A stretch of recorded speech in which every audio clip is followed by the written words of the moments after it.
সাইয়েদিনা হযরত আবু বকর রাদিয়াল্লাহু আনহু নবীজি সাল্লাল্লাহু আলাইহি ওয়াসাল্লামের সাথে হিজরত করে যাচ্ছেন। মক্কা থেকে তিনি মদিনায় যাচ্ছিলেন। এমত অবস্থায় পথের মধ্যে অনেক পানির পিপাসা পেয়ে গেল।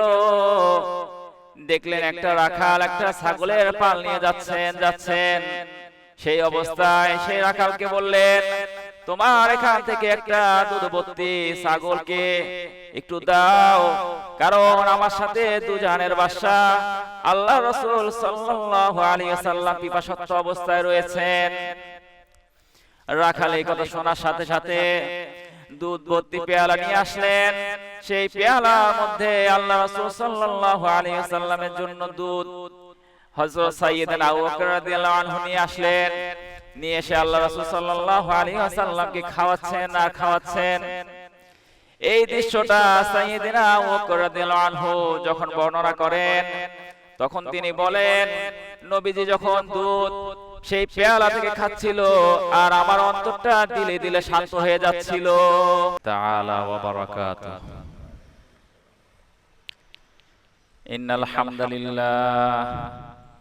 ইন্নাল হামদালিল্লাহি নাহমাদুহু ওয়া নাস্তাঈনুহু ওয়া নাস্তাগফিরুহু ওয়া নু'মিনু বিহি ওয়া নাতাওয়াক্কালু আলাইহি ونعوذ بالله من شرور أنفسنا ومن سيئات أعمالنا من يهده الله فلا مضل له ومن يضلله فلا هادي له ونشهد أن لا إله إلا الله وحده لا شريك له ونشهد أن سيدنا وسندنا وحبيبنا ومولانا محمدا عبده ورسوله أرسله بالحق بشيرا ونذيرا وداعيا إلى الله بإذنه وسراجا منيرا أما بعد فقد قال الله تعالى في كلامه المجيد وفي فرقانه الحميد وما أرسلناك إلا مبشرا ونذيرا وداعيا إلى الله بإذنه وسراجا منيرا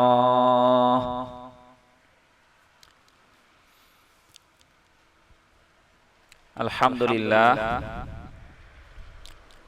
আল্লাহ রাব্বুল আলামিনের ফজল করো, দয়াবান মেহেরবান সুবহানাহু ওয়া তাআলা আল্লাহ জাল্লা জালালুহু ওয়া আম্মা নাওয়ালুহু পবিত্র জুমার দিনে আপনি আমাকে তার ঘরের মেহমান হিসেবে কবুল করলেন। শুকরিয়া তান বলি আলহামদুলিল্লাহ। আমাদের ধারাবাহিক আলোচনা ছিল জনাবে নবী করিম সাল্লাল্লাহু আলাইহি ওয়াসাল্লামের সিরাত এবং সূরত নিয়ে আলোচনা। ধারাবাহিক আলোচনার শেষ প্রান্তে আমরা আজকে পবিত্র রবিউল আউয়াল মাসের 30 তারিখ, সেই হিসেবে আমরা এই একটা মাস আল্লাহ রাসূল আপনি আমার নবী, দয়ার নবী, মায়ের নবী, প্রিয় নবী হুজুরে পাক সাল্লাল্লাহু আলাইহি ওয়াসাল্লামের সিরাত এবং সূরত নিয়ে কিছুটা আলোচনা শুনলাম। এই আলোচনাগুলো আপনি আমার কি উপকারে আসে? যখনই আমি নবীজির আলোচনা করি, যখনই আমি নবীজির আলোচনা শুনি আমার ভিতরে ভিতরে লুপ্ত যে ঈমানটা, সেই ঈমানটা তাজা হয়ে যায়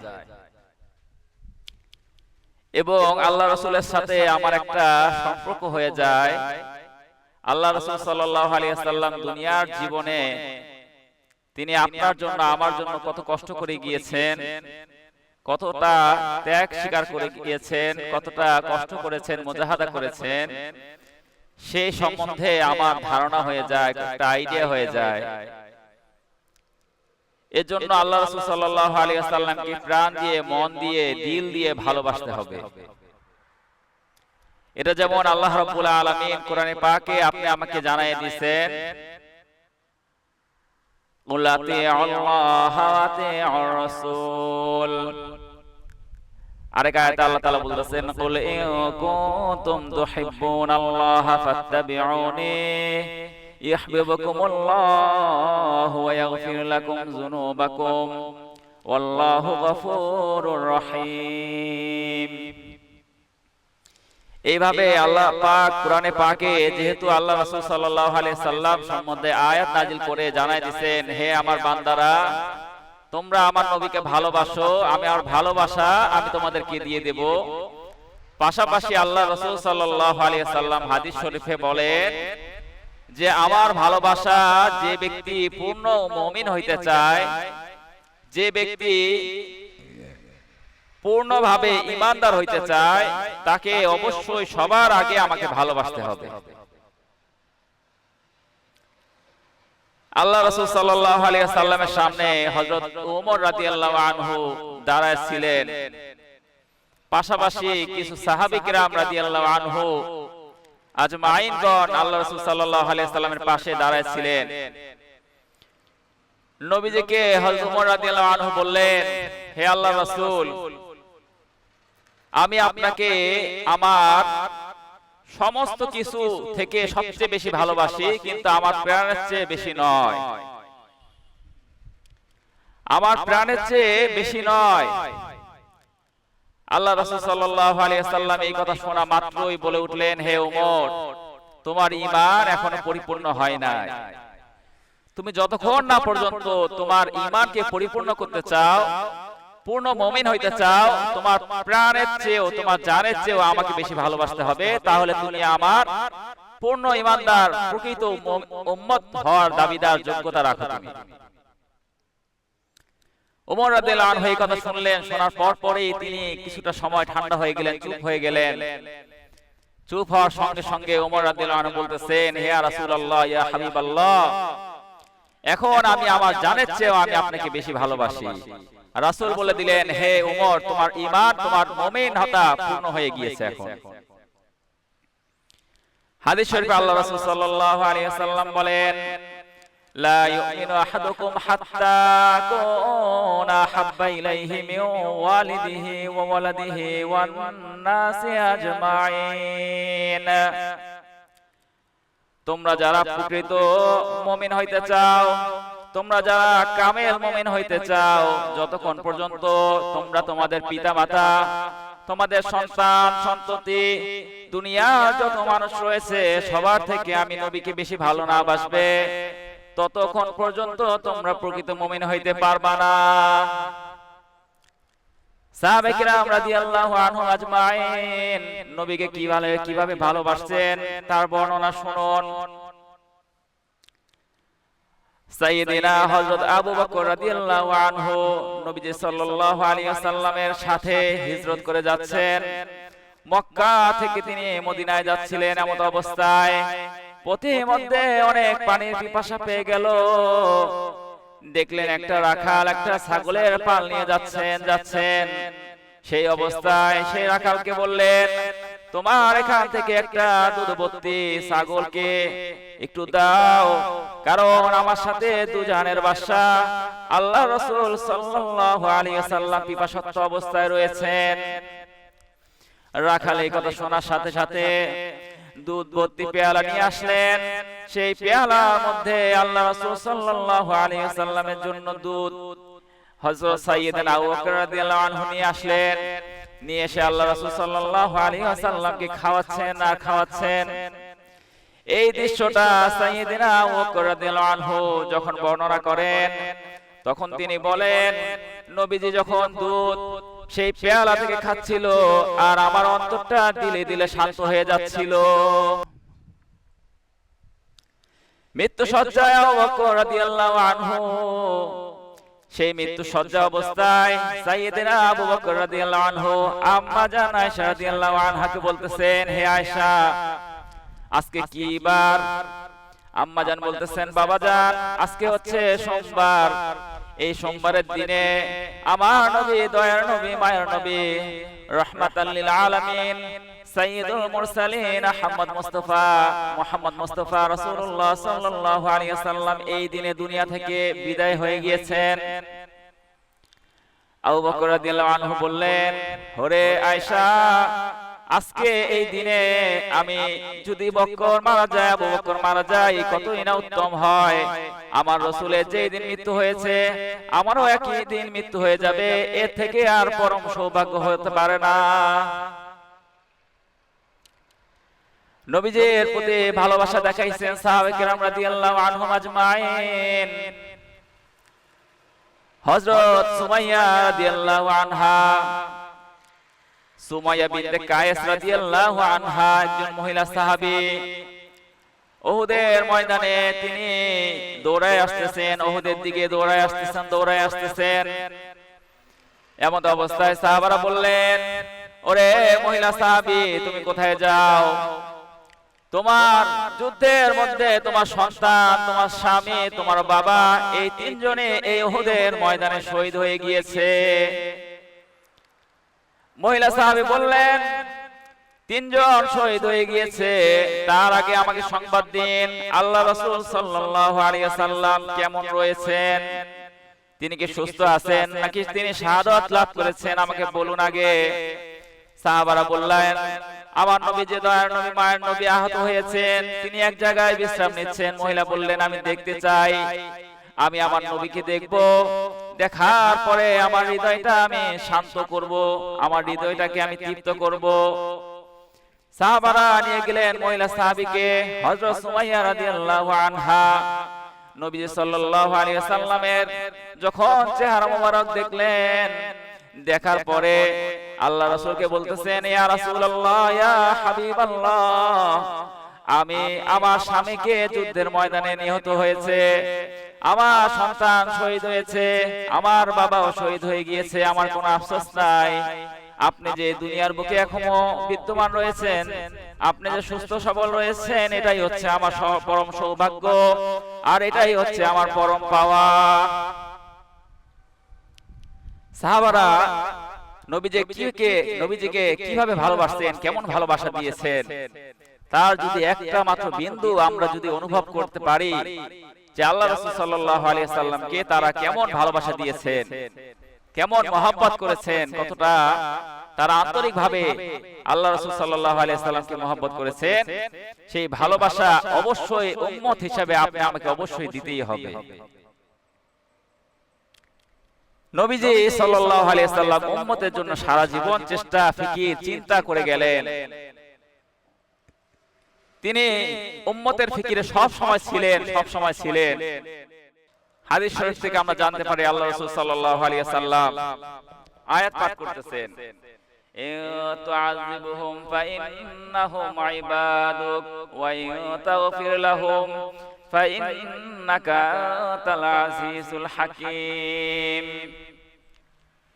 আল্লাহ রাসূল সাল্লাল্লাহু আলাইহি ওয়াসাল্লাম আরেক আয়াত পাঠ করলেন, রব্বি ইন্নাহুন্না আদলাল্না কাসীরাম মিনান নাস ফামা তাবিআনি ফাইন্নাহু মিন্নি ওয়া মান আসানি ফাইন্নাকা গফুরুর রহিম। এই আয়াত পাঠ করে আল্লাহ রাসূল সাল্লাল্লাহু আলাইহি ওয়াসাল্লাম সাহাবাদের বললেন, সাহাবারা, এই আয়াতটা আল্লাহ রাব্বুল আলামিন ইব্রাহিম আলাইহিস সালাতু ওয়াস সালামের উপর নাযিল করেছিলেন। ইব্রাহিম আলাইহিস সালাতু ওয়াস সালাম দোয়া করছেন আল্লাহর কাছে, ও রব্বুল আলামিন, এই দুনিয়ার বুকে যতগুলা মূর্তি দেখা যায়, পাথর দেখা যায়, যারা মূর্তি পূজারী, পাথর পূজারী, তারা মানুষকে ধ্বংস করে দিল, সবগুলো মানুষকে ধ্বংস করে দিতেছে। যারা আমার অনুগত তারা তো আমার অনুগত, আর যারা আমার বাধ্যগত নয়, যারা আমার অনুগত নয়, তারা তো আপনার রহমতের প্রত্যাশী। আপনি তাদের বান্দা, তাদেরকে যদি, তারা তো আপনার বান্দা, আপনি যদি তাদেরকে রহম করেন, তাদের উপর দয়া করেন, তাও তো তারা আপনার বান্দা। আল্লাহ রাব্বুল আলামিন কোরআনের আয়াত নাযিল করে আল্লাহ রাসূল সাল্লাল্লাহু আলাইহি সাল্লামকে শোনায় দিলেন। ইব্রাহিম আলাইহিস সালাতু ওয়াস সালাম এই দোয়া করছেন, পাশাপাশি ঈসা আলাইহিস সালাতু ওয়াস সালাম দোয়া করছেন, রব্বি ইন তুআযিবহুম ফাইন্নাহুম ইবাদুক ওয়া ইন তাগফির লাহুম ফাইন্নাকা আনতাল আজিজুল হাকীম। এ রব্বুল আলামিন, এই দুনিয়ার বুকে যতগুলা মানুষ দেখা যায় সবাই তো আপনার বান্দা। আপনি যদি তাদেরকে শাস্তি দেন তারাও তাহলেও তো আপনার বান্দা, আর যদি মাফ করে দেন তাও তারা আপনারই বান্দা। আল্লাহ রাসূল সাল্লাল্লাহু আলাইহি ওয়াসাল্লাম এই আয়াত পাঠ করে বলতেছেন, ইয়া উম্মতি ফামাকা, কিয়ামতের ময়দানে আমার উম্মতের কি হবে? ইয়া রাব্বুল আলামিন, যে যে নবী তার উম্মতের চিন্তা ফিকির করে গিয়েছেন, ঈসা আলাইহিস সালাম তার উম্মতের ফিকির করেছেন। পাশাপাশি আল্লাহ রাসূল সাল্লাল্লাহু আলাইহি সাল্লাম বলেন, ইব্রাহিম আলাইহিস সালাতু ওয়াস সালাম সহকারে যত নবীকে আল্লাহ পাক দুনিয়ার বুকে পাঠাইছেন সবাই তার উম্মতের ফিকির করে গিয়েছেন। এখন আপনি ইয়া রাব্বুল আলামিন বলেন, কিয়ামতের ময়দানে আমার উম্মতের কি হবে? আল্লাহ রাব্বুল আলামিন সাথে সাথে জিবরিলকে পাঠাই দিলেন, জিবরিল যাও আমার নবীকে বলে দাও, কিয়ামতের ময়দানে আপনার উম্মতের দ্বারা আপনাকে আমি লাঞ্ছিত করব না, আমার উম্মতে আপনার উম্মতের দ্বারা আপনাকে অসম্মানিত করব না। তাহলে খাঁটি উম্মত হওয়া লাগবে। আল্লাহ রাসূল সাল্লাল্লাহু আলাইহি ওয়াসাল্লাম দুনিয়ার বুকে যত কষ্ট করে গিয়েছেন, যতটা রক্ত ঝরাইছেন, যতটা ঘাম ঝরাইছেন, যতটা মুজাহাদা করেছেন, আমরা উম্মত হয়ে নবীকে কি পরিচয় দেব? আমার মুখে দাড়ি নাই, আমার মধ্যে সুন্নতি কোনো লেবাস নাই, আমার নামাজের কোনো খবর নাই, সুন্নতের পাবন্দি নাই, বেহুদা কাজে গুনাহের কাজে লিপ্ত হয়ে আছি।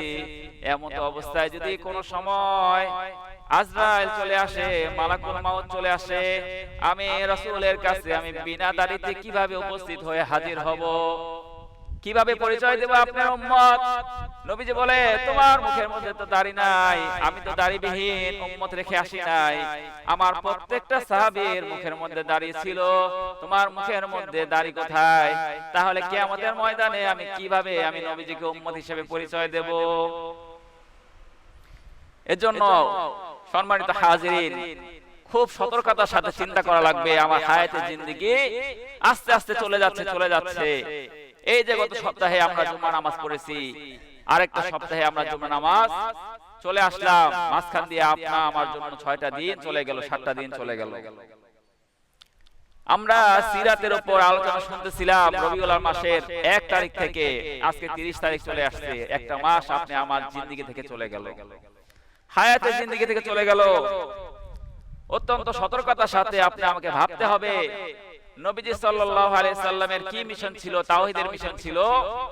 পাশাপাশি আল্লাহ রাব্বুল আলামিনের মেহেরবানিতে আমি তো তাওহীদ পেয়ে গিয়েছি, আমি তো ঈমানদারের খাতায়, মুসলমানের খাতায় আমার নাম লিখিয়ে ফেলেছি, কিন্তু এখন আমার আমল করা বাকি রয়ে গিয়েছে। আমি স্কুলে ভর্তি হয়ে গেলাম, আমি কলেজে ভর্তি হয়ে গেলাম, আমি ভার্সিটিতে ভর্তি হয়ে গেলাম। আমি যদি সেখানে লেখাপড়া না করি, আমি যদি কলেজের বইগুলো না, পুস্তকগুলো ভালোভাবে না পড়ি, আমি পরীক্ষা দিতে পারবো? ভার্সিটিতে পাস করতে পারবো? স্কুলে আমরা সবাই কোনোভাবে উত্তীর্ণ হতে পারবো না। তেমনি ভাবে আপনি আমাকে চিন্তা করতে হবে যে আমি অবশ্যই আল্লাহ রাসূল সাল্লাল্লাহু আলাইহি সাল্লামের উম্মত হয়ে গিয়েছি, আমি মুসলমান হিসেবে জন্মগ্রহণ করেছি, এটা আমার পরম পাওয়া, পরম সৌভাগ্য। এখন আমাকে আমল করা বাকি, আমল করে কিয়ামতের ময়দানে আমাকে পাস হওয়া বাকি। পাস হওয়ার জন্য আল্লাহ রাব্বুল আলামিন আপনি আমার সামনে সুন্দর কিতাব দিয়ে দিলেন কোরআনুল কারীম, তারাকতু ফীকুম আমরাইন লান তাদিল্লু মা তামাসসাকতুম বিহিমা কিতাবাল্লাহি ওয়া সুন্নাত রাসূলি। আল্লাহ রাসূল বলেন তোমাদের সামনে দুইটা জিনিস রেখে গেলাম, একটা হলো কোরআন আর একটা হচ্ছে আমার সুন্নাহ। যে ব্যক্তি যে উম্মত এই দুইটা জিনিসকে শক্তভাবে আঁকড়ে ধরবে, শক্তভাবে কঠিনভাবে তারা সুন্দরভাবে ধরে রাখবে, তারা কোনোভাবে কোনোদিন পথভ্রষ্ট হবে না। এজন্য আল্লাহ রাসূল সাল্লাল্লাহু আলাইহি সাল্লামের যে মিশন ছিল, এখন আমাদের সেই মিশন আর দরকার নাই। সেই মিশনের কার্যকারিতা দরকার হচ্ছে আল্লাহ রাসূল সাল্লাল্লাহু আলাইহি সাল্লাম আপনি আমার মাঝে যে আদর্শ রেখে গেছেন, সুন্নাহ রেখে গেছেন, হাদিস রেখে গেছেন, সেগুলোকে সুন্দরভাবে আঁকড়ে ধরা, সুন্দরভাবে আঁকড়ে ধরা। রাসূল সাল্লাল্লাহু আলাইহি সাল্লাম প্রথমত দাওয়াতি কার্যক্রম করছেন, মানুষকে ঈমান হারা মানুষকে ঈমানের মতো সুন্দর আলো, সুন্দর নূর তার কথার মাধ্যমে, তার ব্যবহারের মাধ্যমে, তার সুন্দর কথার মাধ্যমে ঈমানের নূর মানুষ পাইছেন। তার পরবর্তীতে সাহাবা কিরাম রাদিয়াল্লাহু আনহুম আজমাইন অবশ্যই সুন্দরভাবে তারা তাদের জীবনটাকে আল্লাহ রাসূল সাল্লাল্লাহু আলাইহি সাল্লামের আদর্শ মতো তারা গঠন করে গেছেন। সুন্নতি মোতাবেক তার জীবন গঠন করে আল্লাহ রাব্বুল আলামিনের জান্নাতের সুসংবাদ প্রাপ্ত সাহাবারা তারা দুনিয়ার বুকে জান্নাতের সুসংবাদ সার্টিফিকেট পেয়ে গিয়েছেন। এজন্য আমরা যারা আল্লাহ রাসূল সাল্লাল্লাহু আলাইহি সাল্লামের উম্মত বলে দাবি করি, আমাদের প্রথম কার্যকরী কাজ হচ্ছে আল্লাহ রাসূল সাল্লাল্লাহু আলাইহি সাল্লামের সুন্নাতগুলো সুন্দরভাবে আঁকড়ে ধরা, সুন্নাতের উপর আমল করা, এবং যে সমস্ত সুন্নাহগুলো আপনি আমার মাঝে বিলুপ্ত প্রায় সেগুলোকে পুনর্জীবিত করে সেগুলোর উপর বেশি থেকে বেশি আমল করা। এর জন্য আল্লাহ রাসূল সাল্লাল্লাহু আলাইহি সাল্লামের মহব্বত যদি আমরা পাইতে চাই, আল্লাহ রাসূল সাল্লাল্লাহু আলাইহি সাল্লামের শাফায়াত যদি আমরা পাইতে চাই, তাহলে কিয়ামতের ময়দানে সেই প্রস্তুতির জন্য এই দুনিয়ায় ক্ষণস্থায়ী জিন্দেগিতে তার সুন্নাতের উপর, তার আদর্শের উপর আমাদেরকে বেশি বেশি আমল করতে হবে। আল্লাহ রাব্বুল আলামিন বেশি থেকে বেশি আল্লাহ রাসূল সাল্লাল্লাহু আলাইহি সাল্লামের অনুসরণ করা, ইত্তেবা করা তৌফিক আপনি আমাকে দান করুন। ওয়া আখিরু দাওয়ানা আলহামদুলিল্লাহি রাব্বিল আলামিন।